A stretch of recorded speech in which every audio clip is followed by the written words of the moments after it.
Phylloxera is bad.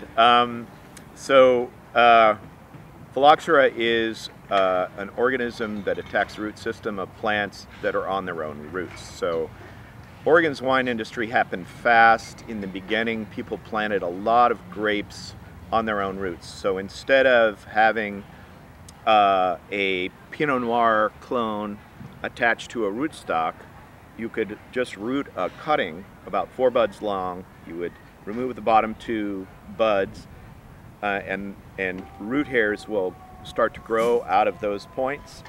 You root that cutting and then you plant it in the vineyard. And the problem with that is that leaves that plant susceptible to this little bug that lives in the soil and attacks the plant and takes it down.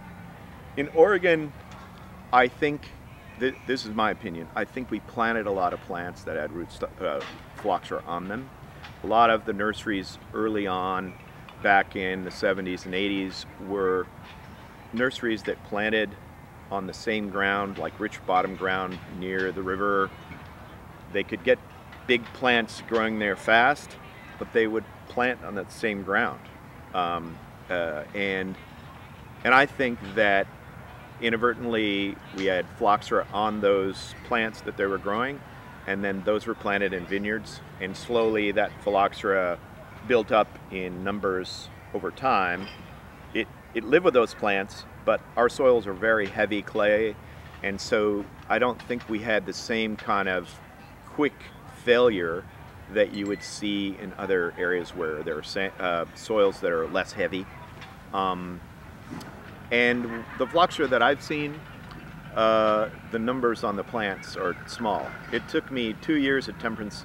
Well, the second year I was at Temperance, I was sure we had it in some blocks because you could see what we call a lens of infection, like be a sort of a circle that the plants would be declining and dying, and you're going, what's going on?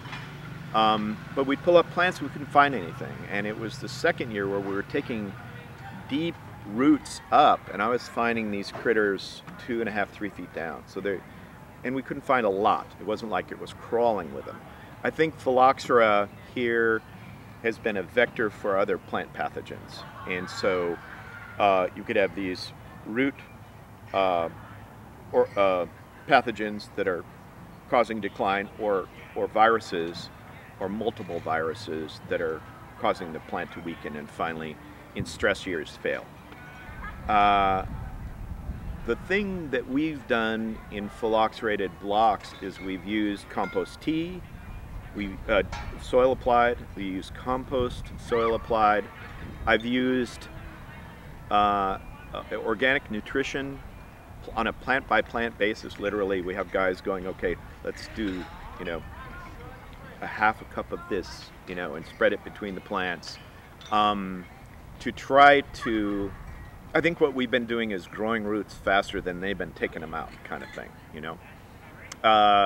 It's a losing battle over time.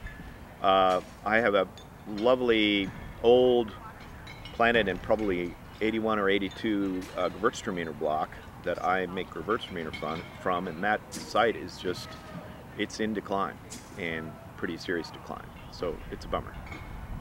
But the solution is to plant grafted rootstock, and I've put in a lot of plants on Temperance Hill that are on very resistant rootstocks that have some other positive attributes, and that keeps you from losing the plants later.